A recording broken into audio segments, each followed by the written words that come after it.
喂，大家好，我係 Cool Guy。今日我想喺度同大家分享一個我最近玩緊嘅 workflow，用 Hermes Agent 自動生成 YouTube Shorts。最近我開始整 YouTube Shorts，每日一條廣東話笑話片。最初做法係寫 script 人手錄音，用剪片軟件剪片 export upload 一條片閒閒地要搞幾個鐘。做咗幾條之後，發現好多 steps 都係重複嘅，錄音、排版、export、merge audio。既然係重複，點解唔俾 AI Agent 做呢？於是乎我 research 左下點樣可以用 AI Agent 做到自動化嘅 workflow， 最後用左以下嘅工具 Hermes Agent 框架串連所有工具 Hyperframes HTML Native 影片 render 引擎寫 HTML 再 generate 條片出嚟 Edge Tits 廣東話多種 voice Filmpack 多 track 同 audio 合成。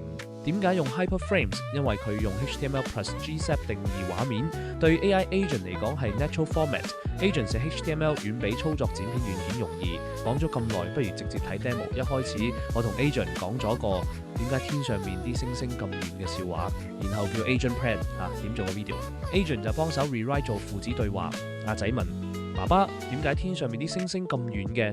爸爸答：因為近嗰啲已經變咗隕石，跌落嚟砸死晒啲人啦。然後 Agent 就用 HTTS 生成語音。之前我哋已經定好咗每個角色會用嘅聲，因為 HTTS 淨係 support 3個廣東話語音，所以其實都冇咩選擇。驚完聽過冇問題就去下一步。Agent 會自動寫 HTML 生成個對話效果，一句出完跟住下一句，個 intro 仲有個 sound effect 同埋片尾 credit 都係同樣做法。跟住 render 一個無聲嘅 video 出嚟，1至2個 megabytes 大約30秒，然後用 Filmpack 將啲 audio file merge 入條片度，出到嚟就係咁樣。大家又覺得效果點樣？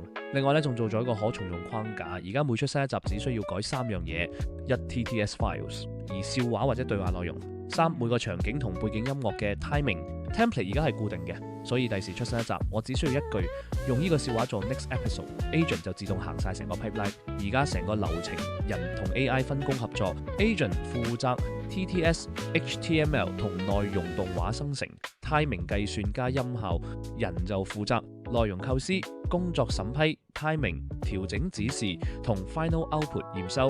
呢個分工最有效率係人負責 creativity 同 decision making，Agent 就負責 execution 同 iteration。講下呢個流程仲有啲咩可以改進嘅地方。之後可以試用 OpenAI、TTS 或者 Eleven Labs 呢啲更加強大嘅工具，出嚟嘅對話效果會更加自然一啲。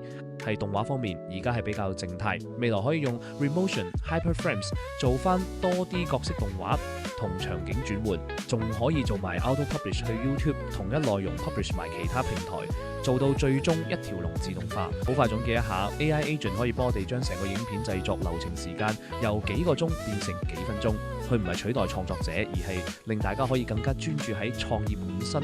多謝大家收睇，覺得有用嘅話 like 同 subscribe，share 俾啲朋友仔，下次見。